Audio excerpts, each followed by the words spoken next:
تعالى وبركاته. الحمد لله وحده والصلاة والسلام على من لا نبي بعده. اما بعد. معزز حاضرین اکرام، اللہ سبحانہ و تعالیٰ کی بارگاہ میں ہم اور شکر ادا کرتے ہیں کہ پروردگار عالم نے ہمیں نماز فجر میں باجماعت جمع ہونے کی توفیق رفیق عطا فرمائی. پروردگار کا شکر ہے. اللہ تعالیٰ ہمیں استقامت کے ساتھ برقرار رکھنے کی توفیق عطا فرمائے اور ایسے ہی شیطان کو شکست دینے والا بنائے. کل عقائد کا بیان کا آغاز ہوا جس میں لفظ اللہ کی تعریف اور ایمان کی تعریف اور ارکان ایمان اور اس کے علاوہ مومن کی تعریف، کلمہ طیبہ اور ایمان مجمل، اتنے چیزوں کا ذکر کیا گیا اور یہ بتایا گیا کہ ایمان مجمل کیا ہے، ایمان مفصل کیا ہے. آسان الفاظ میں، مختصر الفاظ میں ایمان کا ذکر کرنا یہ ایمان مجمل ہے. ایک ایک چیز کا الگ الگ ذکر کرتے ہوئے ایمان کا اظہار کرنا یہ ایمان مفصل ہے. مفصل یعنی تفصیل سے بولنا، مجمل یعنی مختصر الفاظ میں بولنا. تو ایمان مجمل کا کل ترجمہ کیا گیا. اب اسی طریقے سے آج ایمان مفصل کے تعلق سے ہم پڑھیں گے کہ ایمان مفصل میں ہم کیا ایمانی الفاظ کا اظہار کرتے ہیں، یعنی ہم کس چیز پر آخر ایمان لائے ہیں. ہم مومن ہیں، ایمان لانے کے بعد مومن کہلائے ہیں تو ہمیں یہ معلوم ہونا چاہیے کہ کن کن چیزوں پر میرا ایمان ہے. تو سب سے پہلا ہے آمنت باللہ. نمبر 1 اللہ پر ایمان. ایمان لایا میں اللہ پر، آمنت باللہ، ایمان لایا میں اللہ پر. وملائکتہ، اور ایمان لایا میں فرشتوں پر. ملائکہ یعنی فرشتے. وکتبہ، تیسری چیز ایمان لایا میں کتابوں پر. کون سی کتابیں؟ جو آسمان سے انبیاء کرام پر نازل ہوئی. صرف قرآن پر ایمان نہیں ہے ہمارا، بلکہ آسمان سے جتنی کتابیں اللہ تعالیٰ نے نازل کی ہے ان تمام کتابوں پر ہمارا ایمان ہے. کیا ایمان ہے؟ کہ اللہ تعالیٰ نے جتنے انبیاء کرام پر جتنی کتابوں کو نازل فرمایا وہ ساری کتابیں برحق ہے، سچی ہے، اللہ کی طرف سے نازل کی ہوئی ہے. لیکن اب چونکہ قرآن پاک سب سے آخر میں آخری نبی، نبوت کے ختم کرنے والے، سارے نبیوں کے سردار، سید الانبیاء، حبیب خدا صلی اللہ تعالیٰ علیہ وسلم پر نازل ہوئی. جب جیسے ہی قرآن شریف نازل ہوئی تو پہلی نازل ہوئی سو ساری کتابوں کا حکم ختم ہو گیا. یعنی اب جو حکم چلے گا، جو قانون چلے گا، جو شریعت چلے گی وہ قرآن پاک کی چلے گی. اب کوئی یہ کہے کہ بھائی میں قرآن کو بھی مانتا ہوں لیکن تورات میں جو لکھا ہے اس کے مطابق چلتا ہوں، تو نہیں چلے گا. آقا کریم صلی اللہ علیہ وسلم نے ارشاد فرمایا کہ اگر حضرت عیسیٰ علیہ السلام بھی نازل ہو جائیں تو وہ بھی قرآن پاک کے احکام کے مطابق چلیں گے. حالانکہ حضرت عیسیٰ علیہ السلام اللہ کے نبی اور قرب قیامت تشریف لانے والے ہیں. تو ایمان تمام کتابوں پر لانا ہے جتنی کتابیں اللہ کی طرف سے نازل ہوئی. لیکن اب جو حکم چلے گا، جو تمام کتابوں میں افضل ترین کتاب ہے، قابل عمل کتاب ہے، جس کے قوانین پر ہمیں عمل کرنا ہے، وہ کسی اور کتاب سے نہیں بلکہ قرآن مجید سے. وکتبہ، تیسرا اس کے بعد چوتھا ورسلہ، رسولوں پر ایمان لانا. اور رسولوں کے تعلق سے بھی وہی ہے کہ ایمان کیا رکھنا ہے کہ جتنے انبیاء اکرام اللہ تعالیٰ نے بھیجے ہیں، جتنے رسول مبعوث کیے ہیں، میرا ان تمام رسولوں پر ایمان ہے. تقریباً حدیثوں کی روشنی میں محدثین نے لکھا ہے کہ 1,24,000 آگے پیچھے، کم و بیش، زیادہ بھی ہو سکتے ہیں، کم بھی ہو سکتے ہیں. پھر بزرگوں نے، محدثین نے یہ بھی فرمایا کہ صحیح گنتی اللہ اور اس کے رسول کے علاوہ کسی کو نہیں معلوم کہ ایگزیکٹ کتنے انبیاء کرام تشریف لائے، کتنے رسول آئے. تو اب ایمان والے کے لیے کیا عقیدہ دیا گیا کہ مجھے یہ عقیدہ رکھنا ہے کہ اللہ تعالیٰ نے جتنے رسولوں کو، نبیوں کو دنیا میں بھیجا ہے، میں ان تمام انبیاء و رسول پر ایمان لاتا ہوں، سب کو مانتا ہوں. لیکن میں امتی کس کا ہوں؟ محمد صلی اللہ علیہ وسلم کا، آخری نبی کا امتی. یہ شرف ہے. تمام انبیاء پر حق ہے، تمام انبیاء سچے ہیں، تمام انبیاء عظمت والے ہیں، تمام انبیاء پر میرا ایمان. لیکن میں امتی ہوں آخری نبی صلی اللہ علیہ وسلم کا. نہ ان کے احکامات پر عمل کروں گا، ان کے بتائے ہوئے راستے پر چلوں گا، ان کے سنتوں پر عمل کروں گا۔ اب اسی طریقے سے ورسول کے بعد والیوم الآخر، آخرت پر ایمان لانا، یعنی قیامت آئے گی، دنیا تباہ ہو جائے گی، سب چیز فنا ہو جائے گی، پورے انسان مر جائیں گے، تمام دنیا تہس نہس ہو جائے گی، سور پھونکا جائے گا، پوری دنیا میں ایسی آندھی آئے گی کہ بڑے بڑے پہاڑ روئی کے گالوں کی طرح ہوا میں اڑتے ہوئے نظر آئیں گے۔ پہاڑ، انسان کی بات نہیں کر رہے ہیں بلکہ پہاڑوں کی بات کر رہے ہیں، پہاڑ زمین سے اکھڑیں گے اور ہوا میں اڑیں گے روئی کی طرح۔ یہ آخرت پر، اس پر کہ ہمیں ایسا کیسا ہو سکتا ہے، یہ پاسبل ہے کیا، یہ کوئی ذہن میں آنے والی بات ہے، پہاڑ ہوا میں اڑیں گے، ایسا ہو سکتا؟ یہ الفاظ ایک مومن کے نہیں ہو سکتے۔ ہمارے نبی نے فرمایا ہوگا تو ہمیں یقین رکھنا ہے کہ 100% ہوگا، اس میں رتی برابر بھی شک کی گنجائش نہیں ہو سکتی۔ والیوم الآخر کے بعد والبعث بعد والقدر خیرہ وشرہ من اللہ تعالی، اچھی اور بری تقدیر اللہ تعالیٰ کی طرف سے ہے۔ اچھائی بھی اللہ کی طرف سے ہوتی ہے، اور ہماری زندگی میں کچھ نقصان ہو رہا ہے، کچھ بیماری آ رہی ہے، کچھ غم آ رہا ہے، تکلیف ہو رہی ہے، تو وہ بھی اللہ کی طرف سے ہے۔ اب برائی سے مطلب کوئی گناہ یا نافرمانی وغیرہ تو نہیں لیا جائے گا، برائی سے مراد ہماری زندگی میں آنے والی آزمائشیں۔ اب کوئی بندہ بولے کوئی گناہ گار ہو تو کیا ہوا، اللہ چاہ رہا ہو کہ گناہ گار نعوذ باللہ، شیطانی وسوسہ آ سکتا نا بھائی۔ جب ایمان ہمارا یہ ہے کہ ہر اچھی اور بری چیز اللہ کی طرف سے ہے، تو شیطان ہمارے نوجوانوں کے دل میں ڈال سکتا ہم گناہ کر رہے ہیں تو کیا ہوا، ہم فجر کی نماز نہیں پڑھ رہے ہیں تو کیا ہوا، اللہ تعالیٰ کی مرضی ہے، اللہ تعالیٰ چاہ رہے ہیں اس واسطے فجر میں نہیں اٹھ رہا ہوں، اللہ تعالیٰ چاہ رہے ہیں اس واسطے نماز نہیں پڑھ رہا، نعوذ باللہ، ایسا وسوسہ شیطانی خیال آ سکتا ہے۔ تو ہمارے بزرگوں نے فرمایا کہ یہاں پر برے باتیں، تقدیر، بری تقدیر سے مراد آپ کی زندگی میں آنے والی آزمائشیں ہیں جس پر آپ کا کنٹرول نہیں۔ بیماری آپ کا کنٹرول ہے، اب بخار آنا ہے تو آنا ہی آنا ہے، اب بخار آ گیا تو آنے کے بعد کیسا جانا وہ الگ چیز ہے، اس کے لیے علاج بتایا گیا۔ اسی طریقے سے غم، اپنے ہم کسی سے بہت زیادہ محبت کرتے، ان کا انتقال ہو گیا، غم آ گیا، اب آپ کے کنٹرول میں ہے وہ غم سے دور ہونا، نہیں ان کا انتقال نہیں ہونے دیتے ہوں، مرنے نہیں دیتے ہوں، کچھ کوشش کر سکتے نہیں کر سکتے، کیوں؟ کیونکہ وہ ہمارے کنٹرول کے باہر، ہماری قوت، ہماری طاقت کے باہر ہے۔ تو اس طریقے سے آپ سوچتے چلے جائیں، بہت ساری چیزیں مل جائیں گی۔ تو ایسی چیزیں جن پہ ہمارا اختیار نہیں ہے، وہ چیزوں کے آزمائشیں اللہ کی طرف سے آتی ہیں۔ خوشی بھی اللہ کی طرف سے ہے، غم بھی اللہ کی طرف سے ہے، صحت بھی اللہ کی طرف سے ہے، بیماری بھی اللہ کی طرف سے ہے۔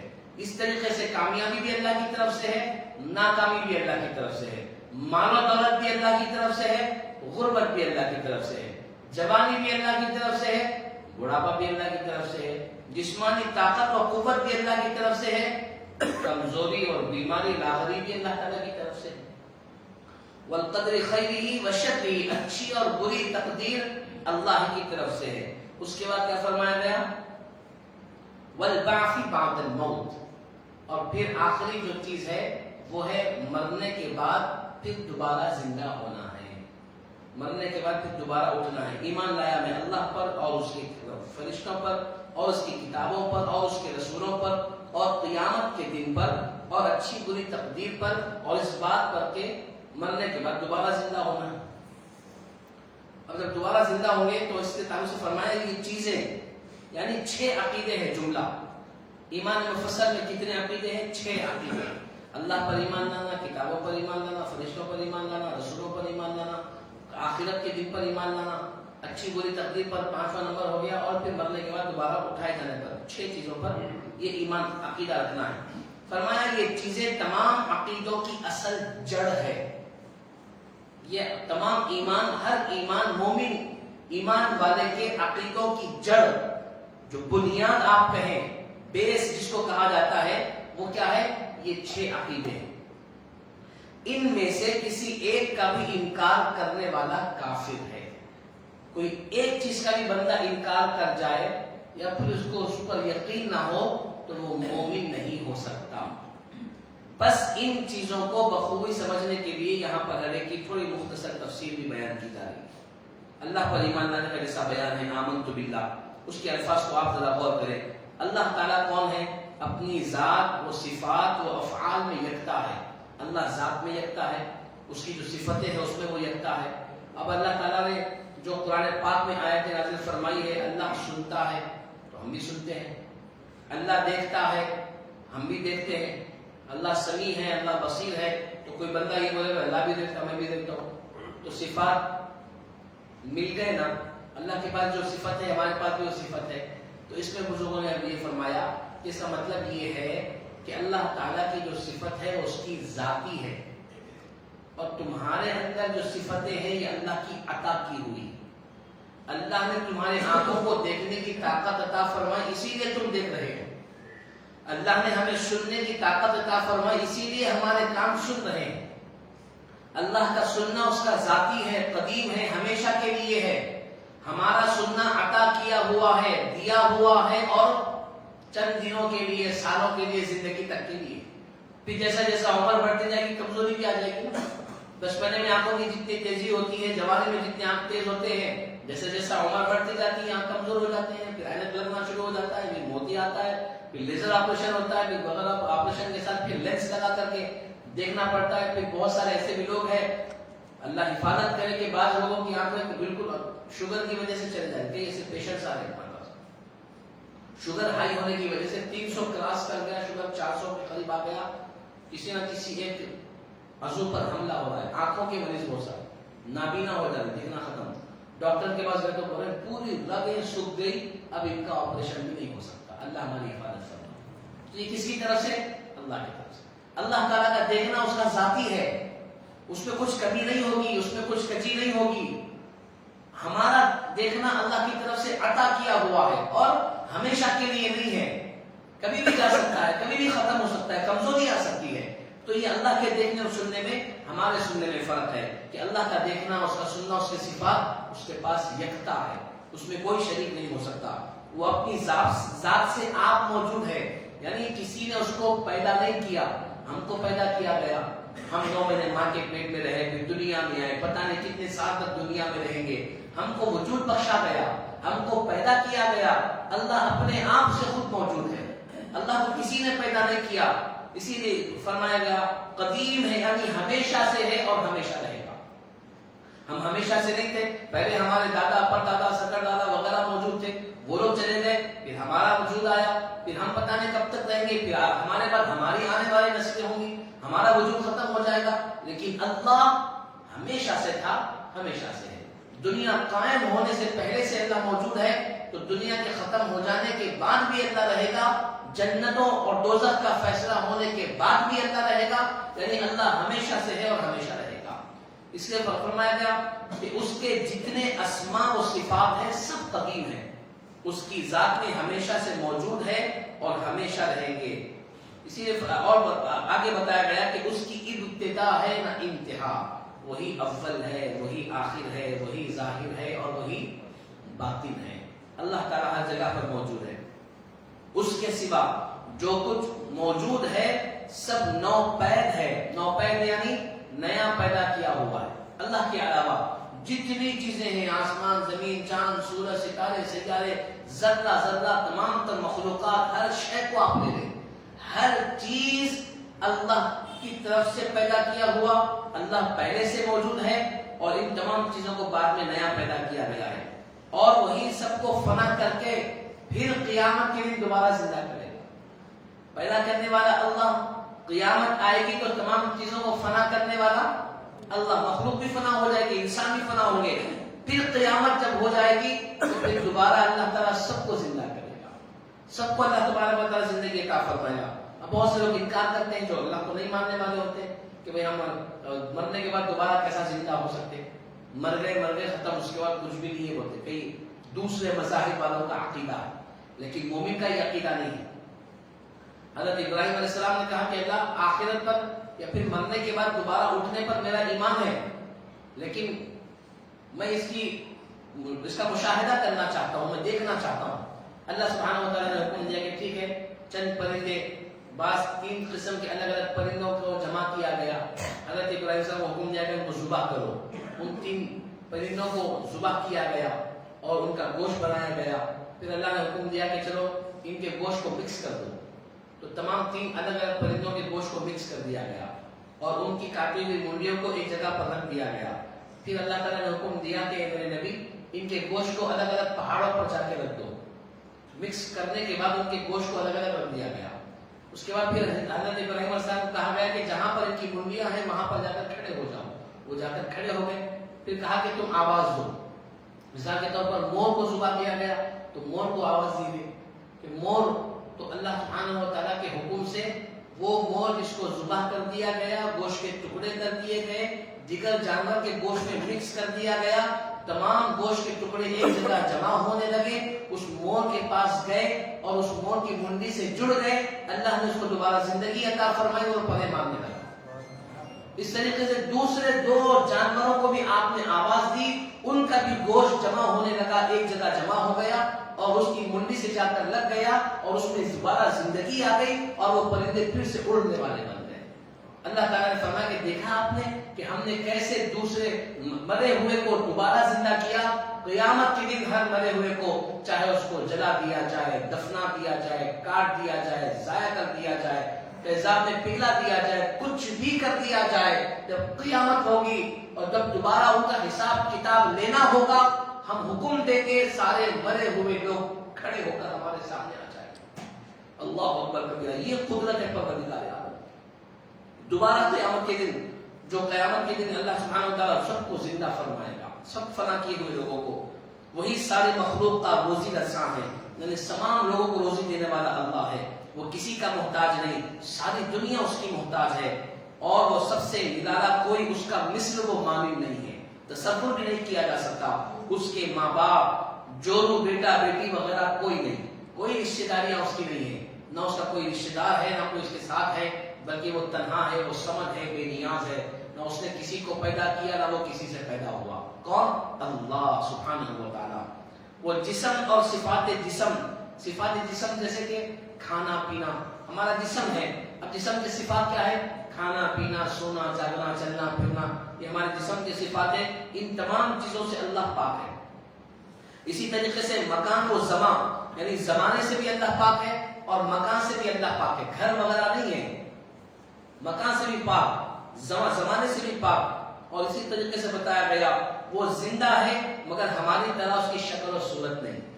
وہ ہر چیز کو دیکھتا ہے لیکن ہماری طرح اس کی آنکھ نہیں. وہ آوازوں کو سنتا ہے لیکن ہماری طرح اس کے کان نہیں. آقا کریم صلی اللہ علیہ وسلم نے ارشاد فرمایا کہ اللہ کے دیکھنے اور سماعت اور بصارت کی مثال بتائی گئی کہ ہم جیسے ہم بھی سنتے دیکھتے ہیں لیکن ہمارے اللہ کے سننے میں فرق. حضور نے چھوٹا سا اشارہ فرمایا کہ اللہ کے دیکھنے اور سننے کی مثال یہ ہے کہ اگر کالی رات میں کالے پہاڑ پر کالی چیونٹی چلتی ہے تو اللہ اس چلنے والی چیونٹی کو دیکھتا بھی ہے، اس کے چلنے کی آواز بھی سنتا. یہ اللہ کی قدرت ہے. کالی رات میں کالے پہاڑ پر کالی چیونٹی چل رہی ہو تو اللہ کی دیکھنے کی طاقت یہ ہے جس کی صرف مثال ہے. اللہ اس سے ورا اس سے اور بہتر ہے لیکن مثال دی آقا کریم صلی اللہ علیہ وسلم نے کہ اللہ اس چیونٹی کو چلتا ہوا دیکھتا بھی ہے اور اس کے چلنے کی بھی آواز سنتا. تو اب آپ تصور کریں کہ ہمارے اللہ کے دیکھنے اور میں کتنا فرق ہے مخلوق اور خالق کے.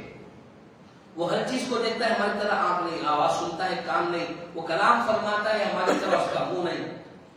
اسی طریقے سے بتایا گیا کہ خدا کی صفتیں مخلوق کی صفتوں سے اصلاً مشابہ نہیں ہیں. وہ مخلوق کے وہم و گمان میں آ سکتی ہے بلکہ مخلوق کی صفتیں ایک ادنا سا نمونہ ہے کہ ان کے ذریعے سے خدا کی اعلیٰ صفتوں کو بقدر امکان معلوم کرنے میں مدد مل سکے. یعنی ہم اپنے دیے گئے ہوئی طاقتوں کے ذریعے سے رب ذوالجلال کی طاقتوں کا اندازہ لگا سکتے ہیں. بھئی ہماری نظر کا اندازہ لگائیں آپ کہ ہم سے آسمان کتنے کلومیٹر دور ہوگا؟ ہزاروں ہزار کلومیٹر دور ہے، لیکن ہماری نظر کی طاقت یہ ہے کہ ہم آسانی کے ساتھ چاند کو دیکھ سکتے ہیں، آسانی کے ساتھ سورج کو، اٹھتے ہوئے سورج کو دیکھ سکتے ہیں. پھر ہماری ادنا سی نظر کی طاقت کا یہ عالم ہے تو پھر تصور کریں اللہ کی نظر کا عالم کیا ہوگا، اللہ کے دیکھنے کا عالم کیا ہوگا. تو ہم کو اللہ پاک نے ہماری آنکھوں میں طاقت عطا فرمائی.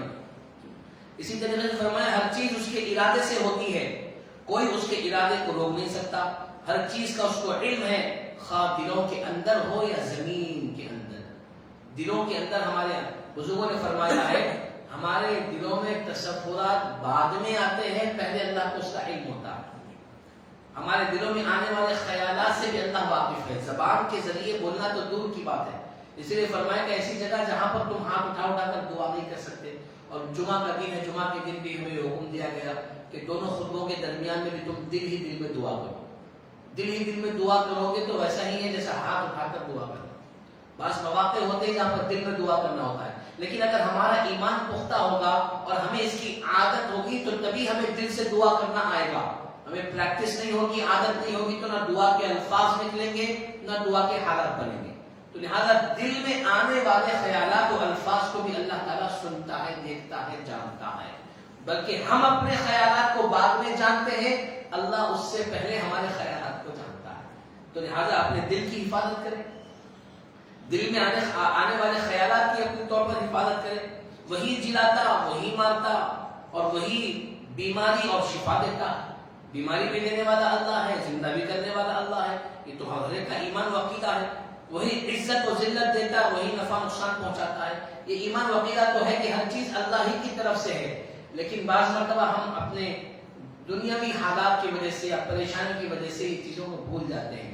اب بندے کا کام یہ ہے کہ وہ سب کا مالک، نگہبان اور سب بادشاہوں کا بادشاہ ہے، تو ہمارے لیے یہ ضروری ہے کہ جب بھی کوئی خوشی یا غم، پریشانی یا آزمائش، کوئی بھی چیز ہمارے ساتھ آ جائے تو ہم سب سے پہلے اللہ کی طرف رجوع ہونا۔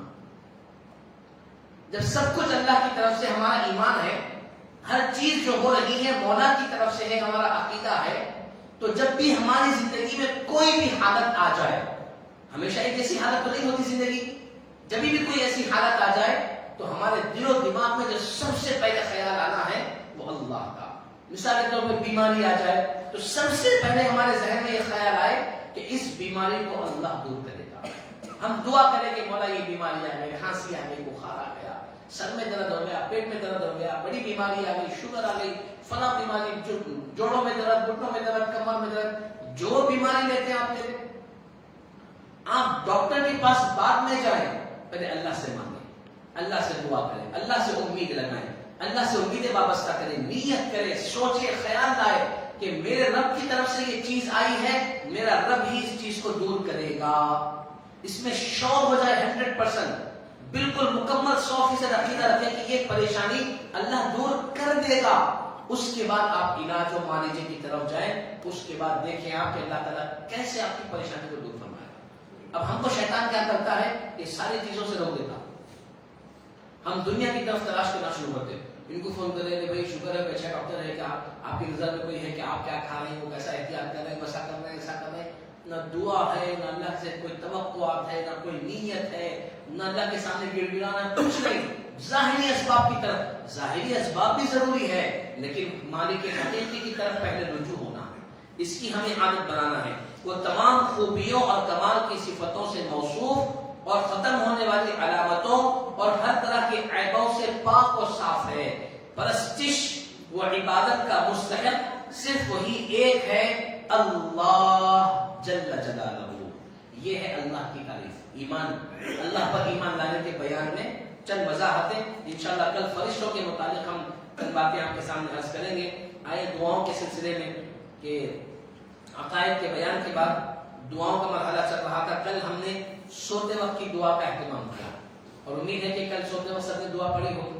شیطان بلانے کی کوشش کرے گا، شیطان چاہے گا کہ آپ ہرگز بھی دعائیں نہ پڑھیں، لیکن دعاؤں میں اتنی برکتیں ہیں، اتنی برکتیں آپ تصور نہیں کر سکتے۔ اگر آپ اپنی زندگی میں خوب برکتیں چاہتے ہیں نا، برکت کس کو کہتے ہیں؟ مثال کے طور پہ جو بزرگوں نے بیان کی آپ کے سامنے عرض کر رہا ہوں، اور آپ لوگوں نے بھی بارہا سنا ہوگا کہ کسی نے پوچھا کہ برکت کیا چیز ہے، تو آپ نے کسی بزرگ نے کہا کہ بھائی دیکھو، تم نے کتوں کو دیکھا ہے، بکریوں کو دیکھا ہے؟ تو سننے والے نے، پوچھنے والے نے کہا ہاں دیکھا ہے، ہم نے جانور بکروں کو بھی دیکھا ہے اور ہم نے کتوں کو بھی دیکھا ہے۔ تو بزرگ نے پوچھا کہ یہ بتاؤ کہ دونوں میں کس کو ذبح کیا جاتا ہے؟ تو سوال کرنے والے نے کہا کہ بھائی بکروں کو ذبح کیا جاتا ہے، ان کا گوشت استعمال کیا جاتا ہے۔ کہا کتوں کو؟ کہا کتوں کو تو کوئی نہیں کھاتا۔ تو تو پھر فرمایا کہ اچھا یہ بتاؤ کہ جب ہزاروں لاکھوں کروڑوں کی تعداد میں جانور بکرے کٹتے ہیں تو کیا ان کے اندر کمی آتی ہے؟ کہا نہیں. پھر کہا کہ کتے اتنے کتوں کا استعمال نہیں ہوتا کہ کتوں کو کتے بہت زیادہ نظر آتے ہیں بکریوں کے مقابلے میں دونوں میں زیادہ کون ہے؟ تو کہا ظاہر سی بات ہے بکریاں زیادہ ہے. تو فرمایا کہ کیا وجہ ہو سکتی ہے اس کی؟ تو سوال کرنے والے نے کہا کہ مجھے تو نہیں معلوم کیا وجہ ہے. تو بزرگ نے ایک مثال دی کہ وجہ یہ ہے کہ بکرے جو ہوتے ہیں نا وہ شام ہوتے ہی سورج ڈھلتے ہی اندھیرا ہوتے ہی سو جاتے ہیں اور صبح جلدی سویرے اٹھ جاتے ہیں. اور اسی طریقے سے جو کتا ہوتا ہے وہ رات بھر جاگتا ہے اور جیسے ہی فجر کی اذان اور صبح کا وقت ہوتا ہے وہ سو جاتا ہے. اور یہ سونے کی وجہ سے اللہ تعالیٰ نے بکروں میں برکتیں عطا فرمائی کہ جتنا بھی ان کو استعمال کیا جائے ان کے اندر اللہ تعالیٰ نے برکت رکھی ہے وہ بڑھتے ہی چلے جائیں گے بڑھتے ہی چلے جائیں گے. اور کتے چونکہ رات میں جاگنے اور صبح میں سونے کے عادی ہوتے ہیں تو لہٰذا ان کے پاس کوئی برکت نہیں نہ ان کو استعمال کیا جائے گا لیکن اس کے باوجود بھی ان کے اندر کوئی برکت نہیں آئے گی. یہ مثال بھی اللہ والے بزرگ.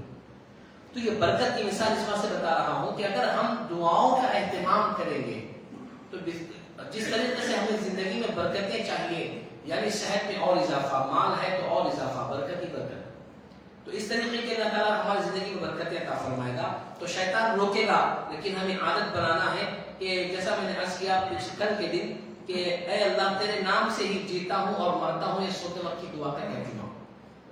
اب ظاہر سی بات ہے جب سوئیں گے تو اٹھیں گے تو اٹھتے وقت بھی دعا پڑھنا ہے. الحمدللہ الذی احیانا بعدما اماتنا والیہ النشور. یہ دعا ہے نیند سے بیدار ہوتے وقت کی دعا. اب اس میں دیکھیں تمام تعریف اللہ تعالیٰ کے لیے جس نے ہمیں نیند کے ذریعے موت کا مزہ چکھایا. جیسا میں نے کل کہا کہ نیند بھی کیا ہے موت کا ایک چھوٹا سا حصہ. پھر بیداری کے ذریعے زندگی عطا فرمائی یعنی اللہ نے ہمیں موت بھی عطا فرمائی زندگی بھی عطا فرمائی اور ہم کو اسی کی طرف لوٹ کر جانا ہے. تمام کو کس طرف جانا ہے؟ اللہ کی طرف. تو یہ نیند سے بیدار ہوتے وقت کی دعا پڑھنا ہے. سوتے وقت کی دعا سوتے وقت پڑھنا ہے. نیند سے بیدار ہوتے وقت کی دعا پڑھنا ہے. اب آپ جیسے مثال کے طور پہ ہمارے بزرگوں کا طریقہ یہ رہا میں بھی اسی پر عمل کرتا ہوں کہ بچوں کو گھر میں اٹھانے کا موقع مل رہا ہے گھر میں کسی کو اٹھانے کا موقع مل رہا ہے اٹھو جی اٹھو اٹھو اٹھو نہیں آہستہ سے محبت سے ہلائیں اس کے بعد دعا پڑھیں آپ الحمدللہ الذی احیانا. آپ دیکھیں اٹھانے جس کو ہم اٹھا رہے ہیں نیند ایسے چھٹے ہوئے بھاگ جائیں گے. خاص طور پر چھوٹے بچوں کو مائیں اٹھاتی ہیں خاص طور پہ اسکول کے لیے یا کسی چیز کے لیے مائیں اٹھاتے ہیں تو پورا ہلا دیتے ہیں. والد اٹھا رہے تو پورا ہلا دیتے بچے کو اٹھا کے کھڑا کر دیتے نیند کے اندر اٹھنا جلدی اٹھ جانا ہوگا. آپ محبت سے تھوڑی حرکت دیجیے اور بڑی آواز سے دعا پڑھیے. یہ جو نیند سے بیدار ہوتے وقت کی دعا ہے تاکہ بچے کو جس کو ہم جگا رہے ہیں ان کو سنے آئے الحمدللہ الذی احیانا بعدما اماتنا والیہ النشور. اٹھ جاؤ بیٹا آپ کا بچہ اٹھ کھڑا ہوگا انشاءاللہ تعالی. بالکل نہیں بھاگ جائے گی بالکل بچہ بغیر پریشانی کے تکلیف کے اٹھ جائے گا. بعض لوگ گھروں میں ایسا ماحول ڈنڈا لے کے مار کے اٹھا دے وہ چیزوں کی ضرورت نہیں پڑے گی انشاءاللہ تعالی. جب یہ دعا کا ہم اہتمام کریں گے تو سوتے وقت کی دعا اور نیند سے بیدار ہوتے وقت کی دعا کا ہم اہتمام کریں. آج جس طریقے سے ہم نے اس کو یاد کیا ہے پڑھا ہے تو اس پر آپ سختی سے عمل کریں. نیت کر لیں انشاءاللہ. میں بھی اب نیت کرتا ہوں آپ حضرات بھی نیت کریں کہ ہم پابندی کے ساتھ سوتے وقت کی دعا اور بیدار ہوتے وقت کی دعا پڑھیں گے. آئیے سورہ فاتحہ کی تلاوت کریں. اعوذ باللہ من الشیطان الرجیم بسم اللہ الرحمن الرحیم الحمد للہ رب العالمین.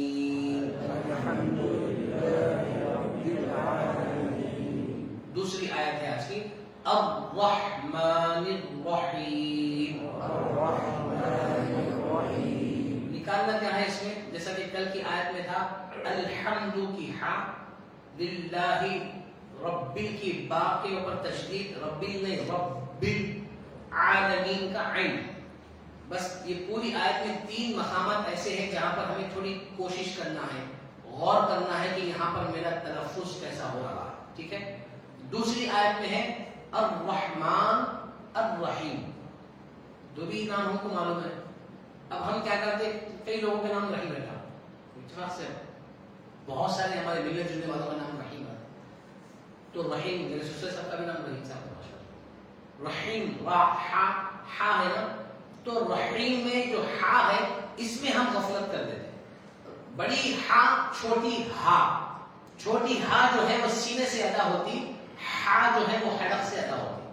اگر ہم اس پہ تھوڑا سا زور ڈالیں گے نا تو ماشاءاللہ بہترین طریقے سے ہمارا تلفظ ہو جائے گا. تو الرحمن, اگر ہم رحمان لوگ بول رہے, رحمان بھی بہت سارے لوگوں کا نام, رحمان اگر ہم بول رہے تو غلط ہے. رحمان نہیں ہے, رحمان الرحیم. تو الرحمن, ہم نماز بھی پڑھ رہے ہیں تو ہمیں یہ الفاظ, یہ لفظ پر غور کرنا ہے کہ میرے زبان سے, میرے حلق سے یہ لفظ صحیح نکل رہا. رحمان الرحیم غلط, رحمان نہیں, رحمان الرحیم, الرحمن الرحیم. بس اس کی آپ فکر کریں, آج آپ دن بھر اس کی مشق کریں. میں سمجھتا ہوں شاید ذہن میں تھا یا نہیں تھا آپ لوگوں کے. میں آپ لوگوں سے عرض یہ کر رہا ہوں کہ جو دعائیں ہم پڑھ رہے ہیں ان دعاؤں کو آپ دن بھر اپنے ذہن میں تصورات خیالات میں لائیں اور ریپیٹ کرتے جائیں. اس کے لیے آسان طریقہ یہ ہے کہ آج کل ہمارے پاس فون مبارک ہے, اس میں آپ سورہ فاتحہ ٹائپ کریں, آپ کو پورا پڑھنے کا طریقہ بتائے گا. ان دو آیتوں کو آپ سنتے جائیں, ریپیٹ کریں, پڑھتے جائیں, سنتے جائیں, ریپیٹ کریں. آپ دیکھیں گے کہ آسانی کے ساتھ آپ کی تلفظ پڑھنے کا انداز درست ہو جائے گا انشاءاللہ. ٹھیک ہے نا. کل انشاءاللہ تعالیٰ 6 تاریخ ہے اور کل ہندوستان کے راجا یعنی خواجہ معین الدین چشتی اجمیری غریب نواز رحمۃ اللہ تعالیٰ کی سالانہ فاتحہ عرس شریف کا موقع ہے. انشاءاللہ تعالیٰ کل ہم ان کا ذکر بھی کریں گے, ان کو یاد بھی کریں گے, اشارے ثواب کی بھی کوشش کریں گے, مختصر کیوں نہ ہو, اور ان کے صدقے سے اپنی دنیا اور آخرت کے لیے دعا کریں گے, کیونکہ وہ ولی ہے اللہ کے جن کا ہندوستانیوں پر بہت بڑا احسان ہے. 90 لاکھ لوگوں کو مسلمان بنایا حضرت, 90 لاکھ لوگ. تو لہٰذا کل انشاءاللہ تعالیٰ آپ کا ذکر خیر ہوگا. اللہ سبحانہ و تعالیٰ سے دعا ہے کہ پروردگار عالم ہمیں ان باتوں پر عمل کی توفیق رفیق عطا فرما. جو کچھ کہا سنا گیا ہے دل و جان سے عمل کرنے کی توفیق عطا فرما اور دوسروں تک پہنچانے کی بھی توفیق عطا فرما. ہمارے آنے کو, نماز پڑھنے کو, بیٹھنے کو اپنے بارگاہ میں قابل مبارکباد بنا دے پروردگار عالم. ہمارے لیے برکت کا, خیر کا ذریعہ بنا دے, مبارک کر دے میرے مولا. ہم گناہگاروں کی دعا کو حضور پاک صلی اللہ علیہ وسلم کے صدقے پر قبول فرما. والحمدللہ رب العالمین. سبحان اللہ و بحمدہ, سبحانک اللہم و بحمدک, ونشہد ان لا الہ الا انت, نستغفرک ونتوب الیک. اللہم صل علی محمد وعلى آله وصحبه أفضل صلواتك وعدد معلوماتك وبارك